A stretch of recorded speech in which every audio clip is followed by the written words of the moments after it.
కస్తాల గ్రామంతో పాటు పరిసర గ్రామాల ప్రజలకు మెరుగైన వైద్య సహాయం అందించాలనే ఉద్దేశంతో ఉచిత వైద్య శిబిరాన్ని ఏర్పాటు చేశామని సమాచార హక్కు పరిరక్షణ సమితి జాతీయ చైర్మన్ బొమ్మరబోయిన కేశవులు తెలిపారు.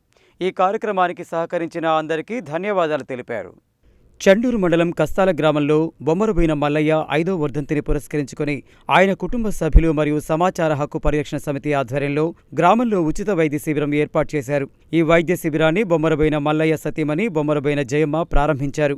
ఈ సందర్భంగా కేశవులు మాట్లాడుతూ ఫ్లోరోసిస్ ప్రాంతమైన కస్తాల గ్రామంలో మెరుగైన వైద్య సహాయం అందించాలనే ఉద్దేశంతో ఈ ఉచిత వైద్య శిబిరాన్ని ఏర్పాటు చేశామని చెప్పారు.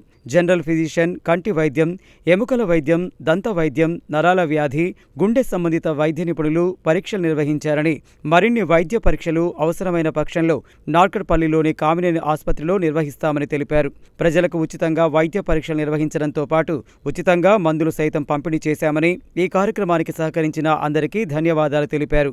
ఈ కార్యక్రమంలో మాజీ మున్సిపల్ చైర్మన్ తోకల వెంకన్న, మండల విద్యాధికారి Sudhakar Reddy, degree college principal Ghanashyam, MGU, NSS, NCC కోఆర్డినేటర్లు Maram Venkataramanareddy, Muchender, doctor Raju, doctor Praveen, doctor Vishnupriya, doctor Murali, doctor Srinivas, professor Jyothi, Anand, Mallaiah కుటుంబ సభ్యులు సైదులు, నాగార్జున, రమేష్, రాజు తదితరులు పాల్గొన్నారు.